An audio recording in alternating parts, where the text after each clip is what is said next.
The rain hit the metal roof hard, making sharp sounds like nails on steel. Darren sat alone in his small mechanic shop, finishing the last repairs of the day. His hands were greasy, his back sore, and his head full of quiet thoughts. It had been another long day with few customers and even fewer credits earned. Outside, the sky was dark purple, the kind that comes before a storm on this alien planet. He turned off the lights, pulled down the shutter, and locked the front door. But just as he turned around, he heard something, a soft noise, almost like a whimper. He stopped, listened, and heard it again, coming from the side of the building. It wasn't a machine or an animal, it sounded like a voice, weak and scared. Carefully, Darren stepped into the rain, the cold water soaking his shirt in seconds. He walked around the corner and found a small figure curled up behind the trash bins. It was a girl, an alien girl, young, blue-skinned, and shivering badly. Her clothes were torn, just thin rags, and her hair was stuck to her face with rain. She looked up, her eyes glowing faintly with fear and hunger. "I'm sorry," she whispered, her voice shaking. "I'm not stealing, just hiding." Darren blinked, unsure what to say. She didn't look dangerous, just lost and broken. He could have walked away, could have called patrol, but something in her eyes stopped him. She looked like someone who had nothing left. "Not even the will to run. Come inside," he said softly. "Just to get dry, that's all." The girl hesitated, then slowly stood up, holding her arms close to her body. She followed him inside the shop, dripping water on the floor, not saying a word. Darren handed her a towel and a clean blanket he kept for emergencies. She clutched it like it was made of gold, then sat near, the small heater trembling. He poured her a bowl of instant soup, cheap but warm, and placed it in front of her. She stared at it for a moment, then began to eat, slowly, carefully, as if it might disappear. Her hands were shaking, her cheeks hollow, her eyes darting around like a hunted animal. "What's your name?" he asked, keeping his voice gentle. She didn't answer at first, then said quietly, "Correa." Darren nodded. "I'm Darren." After that, they didn't talk much, just sat in silence as the rain roared outside. When it was time to close the shop completely, Darren pointed to the corner. "You can sleep there just for tonight," he said. "It's warmer than the street." She looked at him, surprised, as if no one had offered her kindness in a long time. Then she nodded, wrapped herself tighter in the blanket, and lay down without a sound. Darren locked the back door, turned off the lights, and went to his own room upstairs. But that night he couldn't sleep. He kept thinking about the girl downstairs. Who was she? Where did she come from? Why was she alone? He didn't have answers, only questions and a strange feeling in his chest. In the middle of the night, he woke up to a sound, a soft thump from below. He grabbed a wrench and tiptoed down the stairs, ready for trouble, but when he peeked inside the shop, he saw Correa, not stealing, not running. She was cleaning, slowly wiping the dusty counters and stacking the tools neatly. She moved like she'd done it before, with care and skill, not fear. Darren didn't say anything, just watched. Then, quietly, he turned around and went back upstairs. He didn't understand what she wanted or why she was helping, but something told him this girl was more than just a stranger in the rain. Something had brought her to his door, and maybe she wasn't leaving anytime soon. The storm outside grew stronger, but inside the shop a new kind of silence settled. It wasn't the silence of emptiness anymore. It was the silence of something beginning, something strange, uncertain, and alive. And though Darren didn't know it yet, that small act of kindness would change everything. Not just for her, but for him too. The morning light crept through the shop windows, soft and golden. Darren stretched, rubbed his eyes, and stepped downstairs, still half asleep. He expected to find the shop as he left it, but what he saw made him stop. The place was spotless. Tools, sorted, floor swept, wires coiled neatly, and Correa was sitting quietly in the corner, still wrapped in the blanket, waiting. She looked up when she saw him, her eyes calm but tired. I didn't touch anything important, she said quickly. Just cleaned, that's all. Darren blinked, not sure what to say. He had expected a mess or maybe a goodbye. But she had stayed, worked even, without asking, without needing to be told. He poured himself a cup of synth coffee, took a sip, then glanced back at her. You didn't have to do that, he said. I wanted to, she replied. You gave me food and warmth. I can clean. Her voice was soft but firm, like someone trying to earn her place. Darren didn't argue. Something about her felt different. Not like a beggar or a thief. She had pride. Even in the way she sat, straight-backed, hands folded, neatly.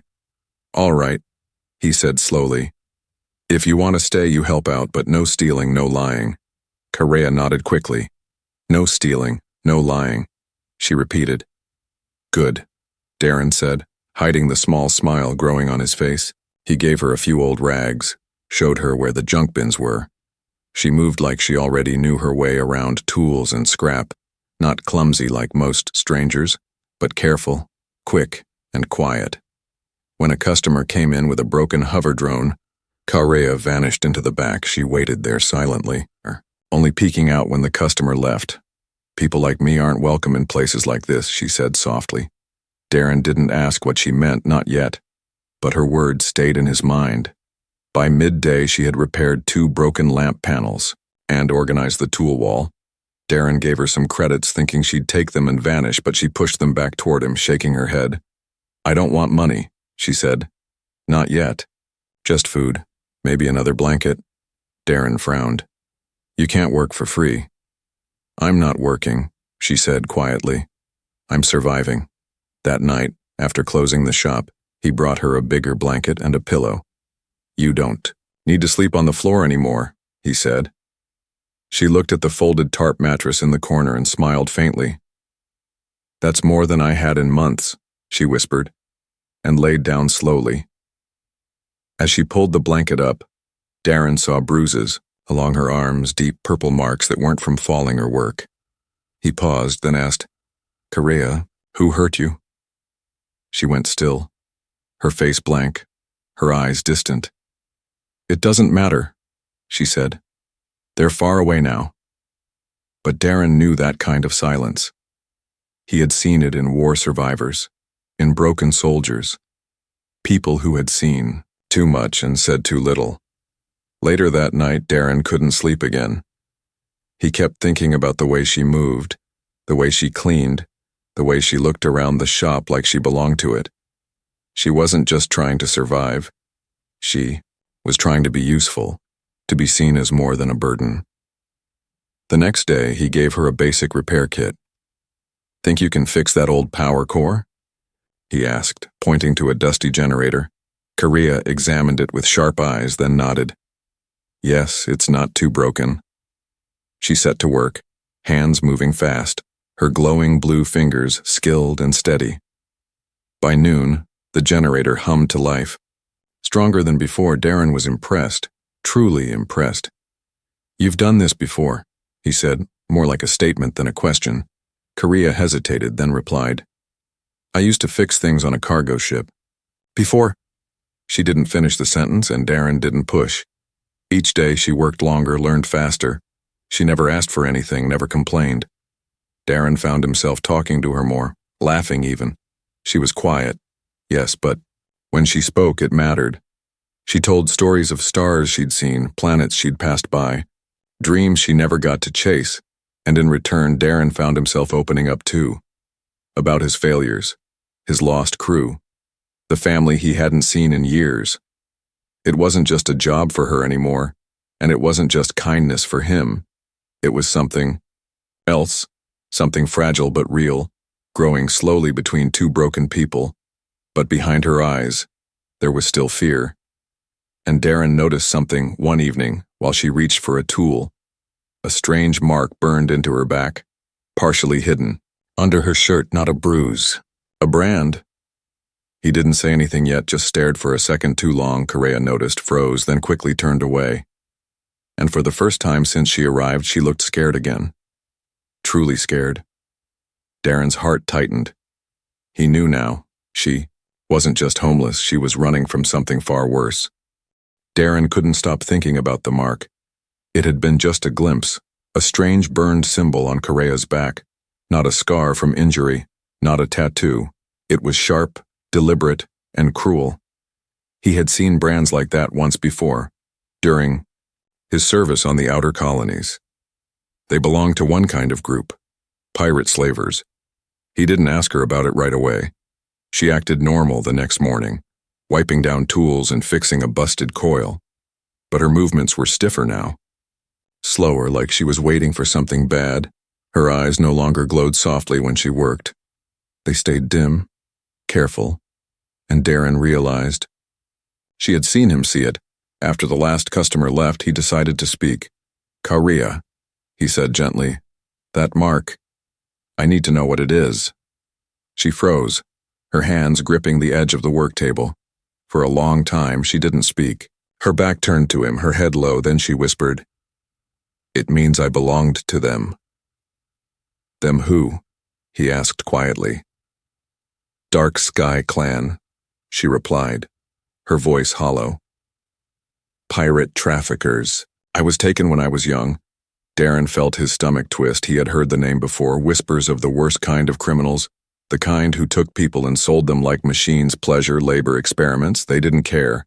As long as there were credits to earn. "I escaped during a cargo transfer," she continued.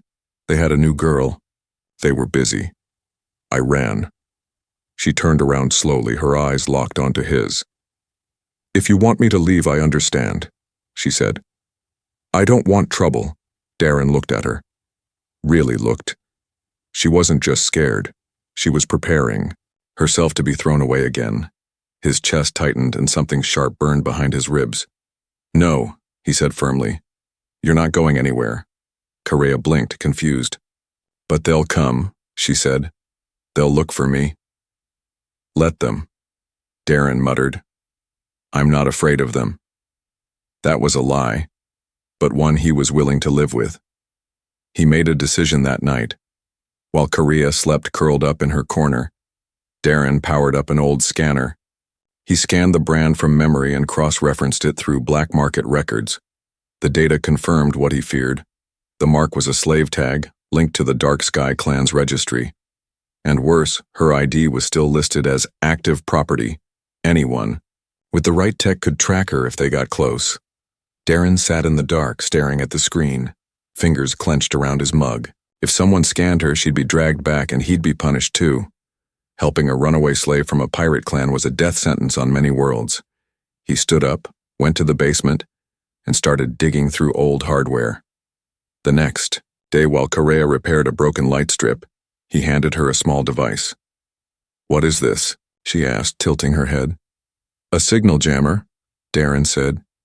"It'll block the tag's broadcast as long as you stay close." Correa stared at him in shock. "You built this for me?" He nodded. "You don't belong to them anymore, not while you're here." She didn't say anything, just looked at him for a long time. Then she gave the smallest smile, the kind that looked like it hurt her face to make. But Darren saw it, and it made his chest feel a little less heavy. Things were quiet for a few days after that. Correa seemed lighter, her hands faster, her voice a little louder when she laughed. They shared simple meals, worked side by side, sometimes even joked. Darren started thinking this might actually work. Two misfits building a strange little life together, but nothing good ever lasts long on this planet. On the 5th day, a man walked into the shop, tall, pale, with gray eyes like ice. He wore a clean suit but carried himself like a soldier. He looked around slowly, like he was memorizing every tool, every shadow. Darren stepped forward. "Need something fixed?" The man smiled, but it didn't reach his eyes. "I'm looking for someone," he said. "A missing asset. Female, blue skin, glowing lines, possibly injured." Darren's heart dropped, but he kept his face calm. "Doesn't ring a bell," he said. "I mostly fix machines, not find people." The man nodded slowly, glancing past him toward the back room. "If you see anyone like that," he said, placing a small card on the counter, "contact me immediately." As soon as the man left, Darren locked the doors and ran to the back. Correa was already gone. The blanket left in a pile, the corner, empty. Panic slammed into him. Had she run again? Did she think he would sell her out? But then he heard it, the quiet sound of breathing coming from under the floor panel. He pulled it open gently, and there she was, curled in darkness, eyes wide with fear. "I didn't know if I could trust you," she whispered. "You can," he said, reaching out a hand. "You always could." She took it slowly and climbed back up. But both of them knew this wasn't over. Someone was watching, and the past was catching up fast. The card the man left sat untouched on the counter. Darren stared at it for a long time that night, its edges sharp, its message silent, but loud. He didn't need to call the number to know who it led to. The moment Correa saw the man's face, her hands had started shaking again. It was the same fear as before, but deeper, colder, like her soul had frozen. She didn't sleep that night, and neither did Darren. They sat in the back room with the lights off, barely speaking. She stared at the floor, her knees pulled to her chest. Darren cleaned his tools just to keep his hands busy. "I can leave," Correa whispered at last. "I won't bring danger here." "No," Darren said quickly. "You're not going anywhere." "You saw him," she said, voice flat. "They're close now, closer than ever." "They don't own you," he replied, "not while I'm alive."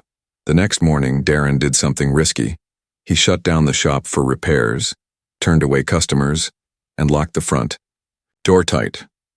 Then he led Correa to the basement, where he began setting up an old energy field. "What's that?" she asked, watching him connect wires to glowing panels. "A jammer," he replied. "A better one, long range, stable, untraceable." Correa stared, confused. "You had this the whole time?" "Parts of it," he answered. "Was saving it for a rainy day." "Well," she said softly, "it's pouring now." They worked together for hours, side by side in silence. Darren passed her tools. She soldered wires with glowing fingers. Despite the fear, she was calm while building, focused, precise, fast. It was the only time she seemed at peace. Machines didn't judge her, didn't want to brand or sell her. As they worked, Darren realized something else. She was more than just skilled. She was gifted, maybe even a genius with machines. The way she understood circuits without manuals, how she repaired damaged parts without hesitation. She wasn't just surviving, she was evolving. That night, Correa didn't go to her corner. Instead, she sat beside Darren on the old couch in the break room, holding a steaming mug of broth. The heater buzzed softly, and the silence between them felt warmer now, not empty, but shared. "Why are you helping me?" she asked suddenly, not looking at him. Darren blinked, surprised by the question. "You needed help," he said. "That's reason enough." "No," she whispered. "People don't help people like me, unless they want something." Darren leaned back, looked at the ceiling. "I don't want anything," he said quietly. "Just maybe someone to talk to."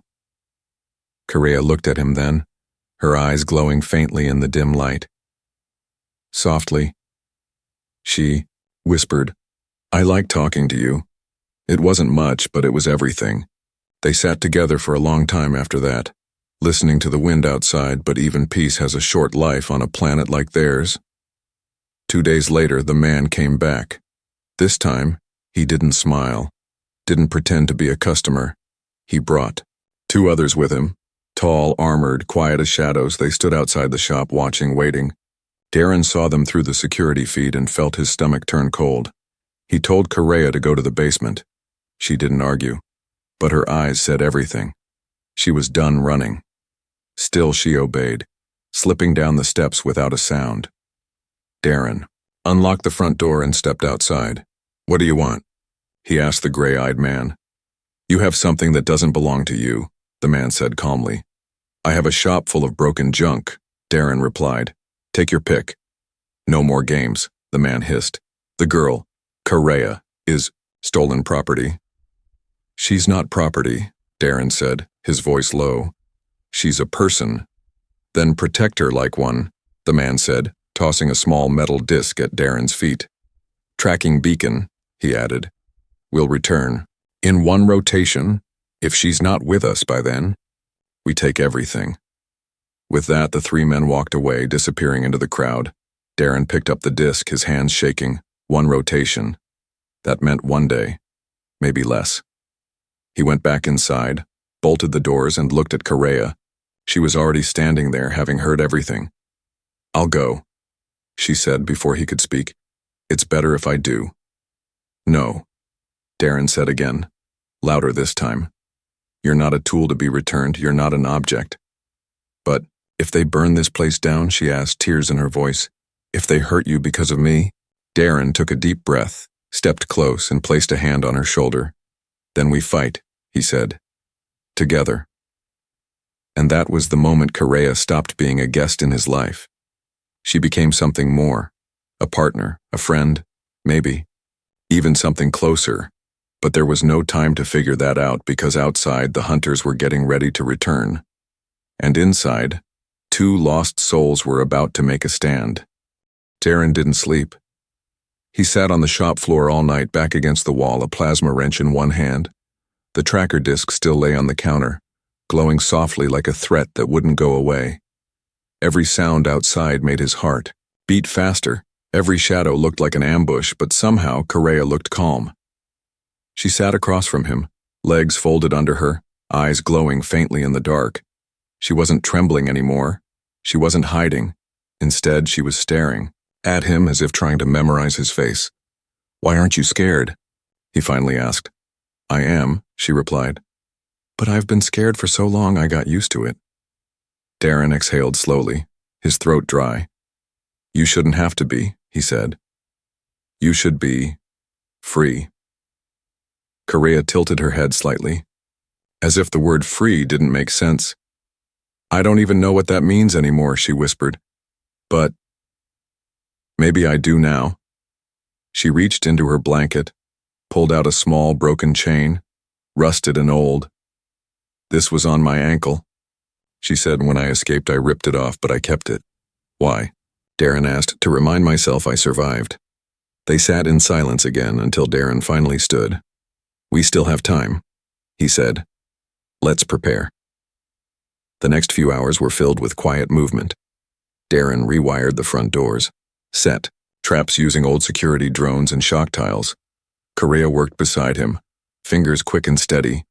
She modified the power lines, turned the light grid into a defense net. She even placed a plasma torch behind the counter, just in case. Every trap, every sensor, every tool they set had meaning now. It wasn't just about saving a shop. It was about saving each other. Later that night, after everything was ready, they sat on the same couch again. Outside, the wind howled, and the night pressed against the windows like a warning. Correa wrapped the blanket around her shoulders and looked at Darren carefully. You don't have to fight for me, she said. You could turn me in. Forget all this. Darren looked at her, eyes tired but clear. I don't want to forget you, he said. I never could. Correa blinked, like his words caught her by surprise. She turned away quickly, hiding her face in the blanket. But he could hear her breathing shift, unsteady, quiet, soft. I don't want to be alone anymore, she whispered. You're not, he replied. That night, she didn't go to the basement or her corner.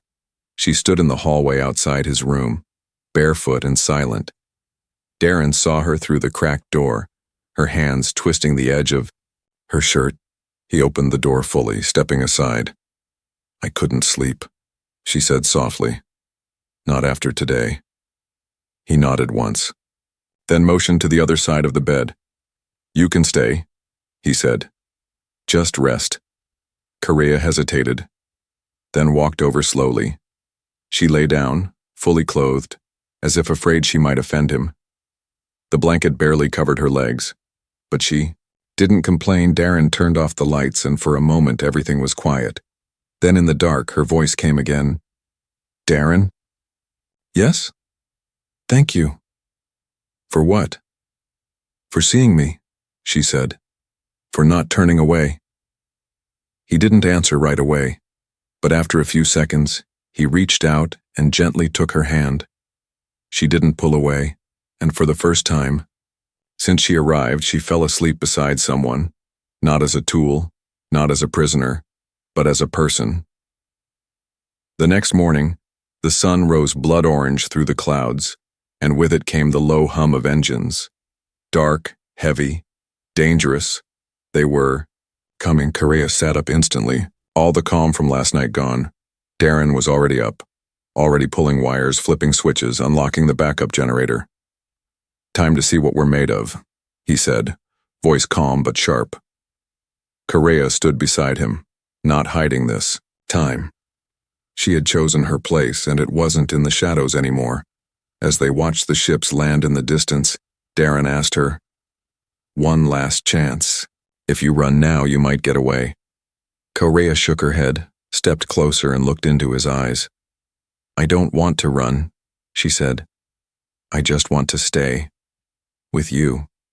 And that was what she really wanted. Not money, not escape, not even safety. She wanted something simple, something rare, a place to belong and a hand to hold when the storm came. The morning air felt heavy. Darren stood at the front of the shop, arms crossed, eyes fixed on the rising dust. 3 dark ships had landed just outside the district border, not patrol ships, not local police, private crafts. Fast, quiet, and deadly. Correa stood behind him, her hands hidden in the sleeves of her long coat. She had tied her hair back, covered her markings, but her eyes were bright, alert, waiting. She wasn't shaking, not like before. Something inside her had changed. "They're scanning the streets," Darren said, watching the blinking light from a patrol drone. "They'll come here," she replied calmly. "They always do." Darren tightened the jammer circuits, then walked to the back to double-check the escape tunnel. A small shaft hidden behind the supply crates led out the back wall and into a sewer line. Correa had tested it herself the night before, crawling through it with a flashlight. Now it was the only backup plan they had. The hours passed slowly. Darren kept the shop open, pretending nothing was wrong. A few regulars came in, but he sent them away with fake repair times. Correa stayed out of sight, listening through the vents. Then, near midday, they arrived. Not the pirates, but something worse. 2 men in dark uniforms and a woman in silver armor. Official inspection. Team, carrying badges with high-level clearance. Law enforcers who worked with both governments and private clients. The kind of people who followed rules and rewrote them when paid enough. Darren opened the door, keeping his face neutral. "Can I help you?" he asked. "We received a report," the woman said, scanning the room with cold eyes. "Possible harboring of unregistered alien individual?" Darren faked a tired sigh, wiped fake grease on his sleeve. "Is this about that blue girl again?" he said, sounding annoyed. "She came by once begging for food. I gave her soup and sent her off." The woman's eyes narrowed. "Step aside," she ordered. "We'll check the premises."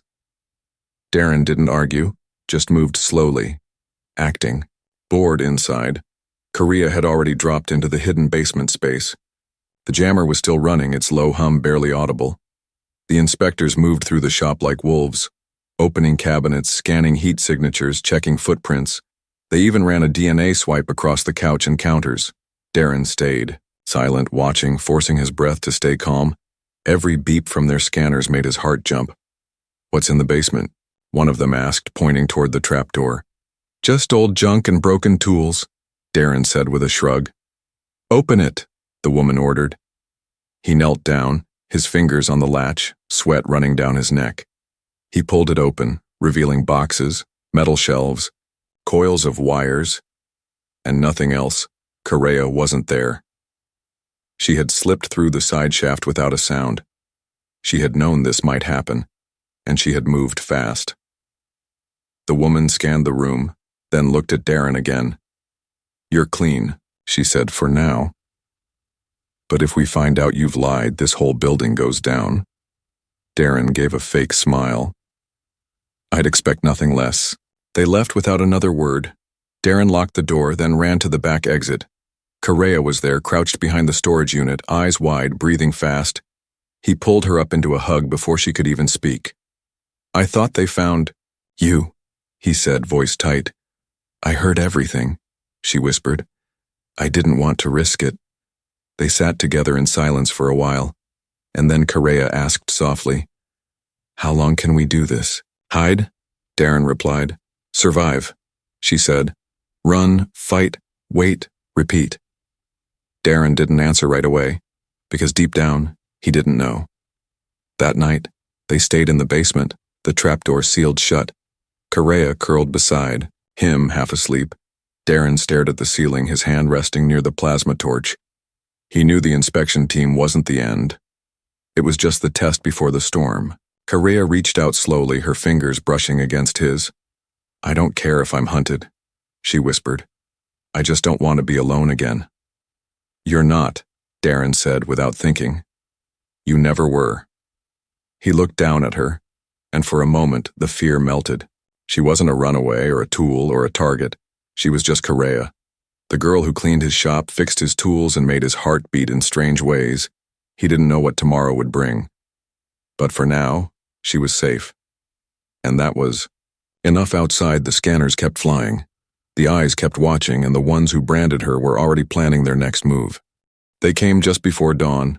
No warning, no sirens, no message. Just the low roar of engines in the sky and the sudden flicker of light across the windows. Correa woke up before Darren, her hand already on his arm. "They're here," she whispered. Voice calm, voice ready. Darren was already dressed, his boots on, his wrench slung over his shoulder. He looked out the narrow slit in the wall and saw them. 3 black vehicles, armored, blocking the street. Men in shadow gray armor moved like machines, weapons drawn. This wasn't a warning, it was a capture, or worse, a kill mission. "They're not the inspection team," Correa said. "No," Darren replied. "These are from the clan." He activated the traps, flipped the switch on the back door jammer. Correa powered up the signal disruptor, the room glowing blue for a second. Outside, the first knock came. Not soft, not polite, but hard enough. To shake the walls, Darren walked to the door and shouted, "She's not property, she's not leaving, go back to whatever hole you crawled out of." No answer, just silence. Then the explosion hit, the front wall blew in, wood and metal flying. The pirates rushed in fast, helmets glowing red, guns humming with charge. But the trap lines Correa built worked perfectly. Electric shocks surged through the front room, knocking down 2 attackers. One drone fired from the ceiling, scattering another group. Correa pulled Darren back behind the workbench. "Fall back to the rear," she said quickly. "They'll cut the power soon." They moved together, sliding behind crates and workbenches. Smoke filled the air. Alarms screamed. Sparks rained from broken panels. Darren took a hit to the shoulder but kept going. Correa threw a fire gel canister, forcing the pirates to slow down. "They want you alive." Darren grunted, gripping his arm. "But they don't care who dies along the way," Correa said, teeth clenched. They reached the back room, where the old bed and couch were half buried in rubble. Darren dropped onto the ground, trying to catch his breath. Correa stood above him, her eyes bright and full of something fierce. "I won't go back," she said, voice sharp, voice shaking. "They can kill me, but I'm not going back." "You're not going anywhere," Darren replied, grabbing her hand. "Not alone." She stared at him, and for the first time, there were tears in her eyes.